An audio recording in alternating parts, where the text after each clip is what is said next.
GF. Tak tahu. Naik kereta apa? Kak Angel ada kereta apa? Mustang. Ni Yat. Kau nak Ferrari ke apa kan? Ini baru Mustang Yat. Ni Rotek Insurance Mustang. 22,000. Yes. 22,000 ya. Baru Rotek Mustang. Belum Lamborghini V12. Rotek tu apa?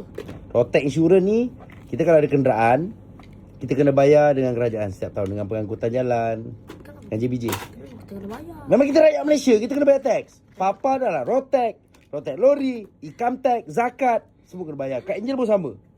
Zakat kena bayar, income tax kena bayar. Kau ingat nampak orang ada duit ni, ingat terus boleh spend. Kau dapat 10,000 kau boleh spend gitu. Mana boleh. Bahagian kita sebagai rakyat. Setahun ni 22,000.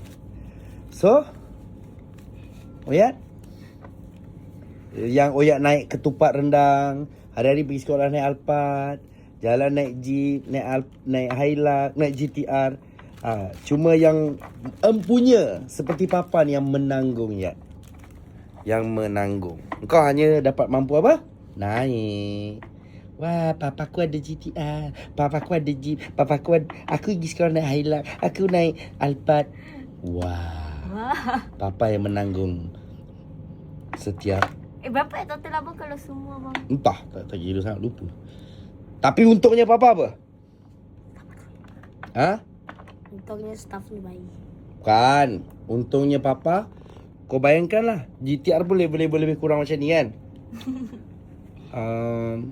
Untungnya apa, kan ada bebanan Rotek Insurance betul. Keretanya banyak betul.